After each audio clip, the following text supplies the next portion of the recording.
Hey, what's up? Welcome back to the channel. So here is my 4Runner walk around as I promised you since the axle build. If you are interested in learning a little more about the 4Runner, such as what I have under the hood or what's inside, scroll down a couple videos. I posted an original walk around video a couple years ago, so you'll find it there. All right, let's go. So here on the front, I have a GM Kingpin Dana 60 axle. My buddy Sean, who was also the project manager over this build, had this axle on his shop floor for I don't know how long. So he gave it to me and he helped me build it out. So let's dive into it here. I have 538 gears from Yukon paired with the Grizzly locker and Yukon chromoly axle shafts. I have a hardcore Yukon diff cover. I also got the manual locking hubs as well from Yukon. Cody and Camron over at Outlaw Overland, my buddies, they threw the gears and locker in for me over at their shop. All right, let's see if these are even close. Okay.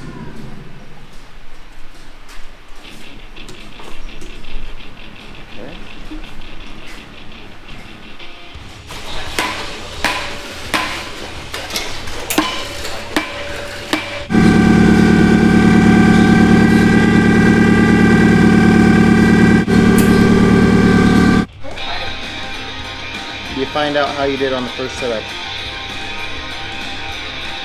do you want it to, like, do you want it to be in the center of the ring? Is that where you want it to be? Yeah. Is that where you, how you know it's not that well? Center, like dead center of everything.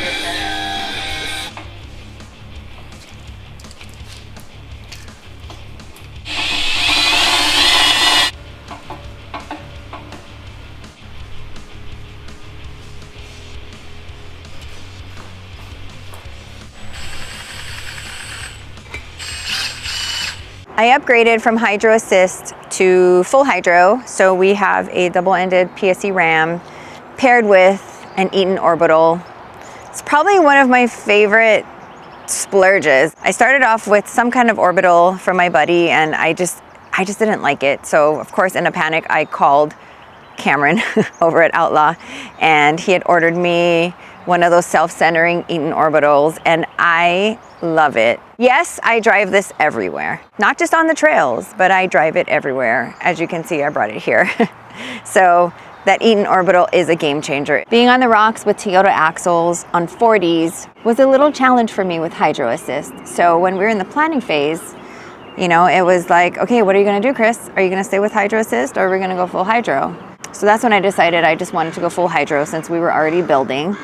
And I bought myself a couple more inches, so that set my wheelbase at, I think I'm running at about 113 or so for my wheelbase, especially since I'm on 42s now. Full hydro was a no-brainer, honestly, and I don't regret it one bit. I can still drive it on the street and I can still drive it on the rocks, and it works perfectly in both applications. I had a custom ram mount made over at Outlaw Overland.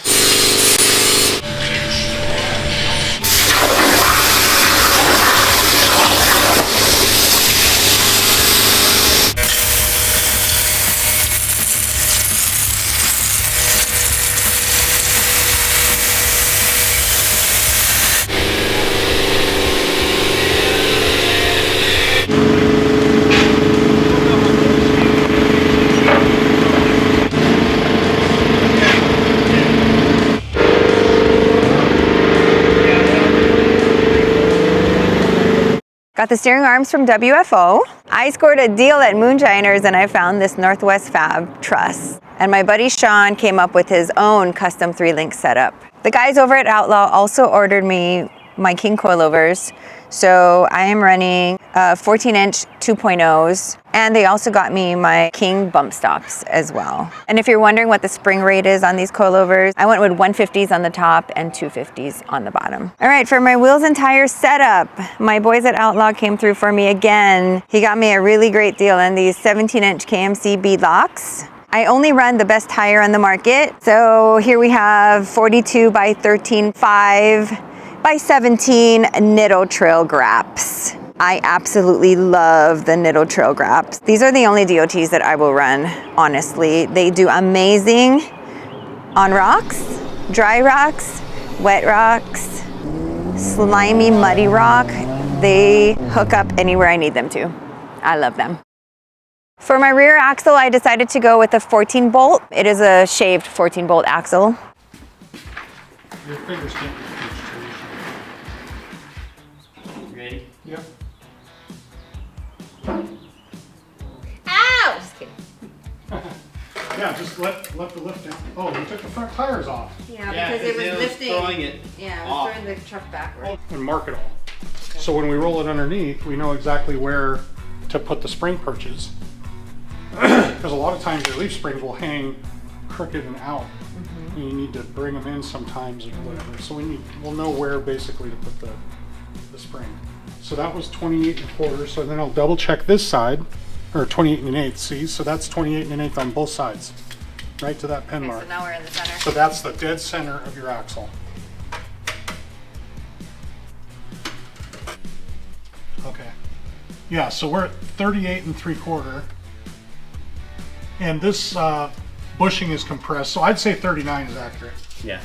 That was what the first gen Isn't one. that what you measured back here too, though? 39? Yeah, there's 39 back here also, so that's perfect.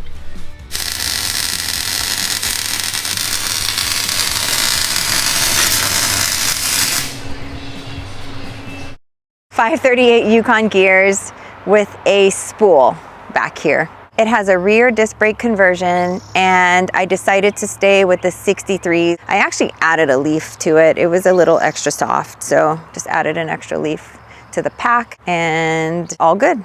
I love it like this. Honestly, I considered doing a 4-link back here, but I have no room to put a fuel cell in, so decided to just keep it on leaf springs back here. Since we've completed the build, I've had an opportunity to do all kinds of stuff with this truck. My shakedown was actually in Moab. We spent a week out in Moab.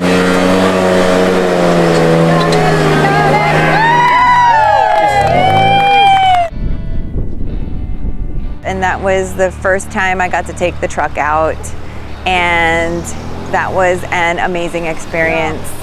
If you haven't been to Moab, highly recommend it. It's gorgeous. Even if you're not wheeling, just to be there is just amazing. I've taken it snow wheeling a bunch of times, and of course our local trails out here in the PNW, Tahuya.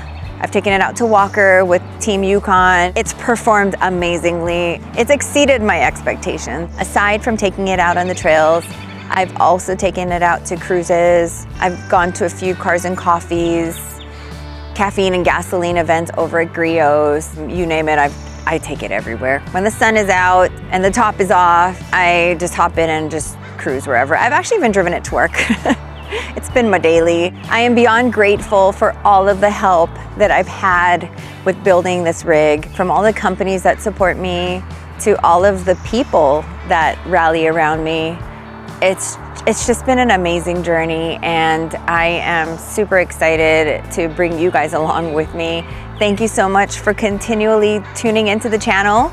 I appreciate all of you, and if you have not already hit that subscribe button, be sure to hit that subscribe button, turn on notifications so that you'll be the first to know when I drop the next video. Until the next one, aloha.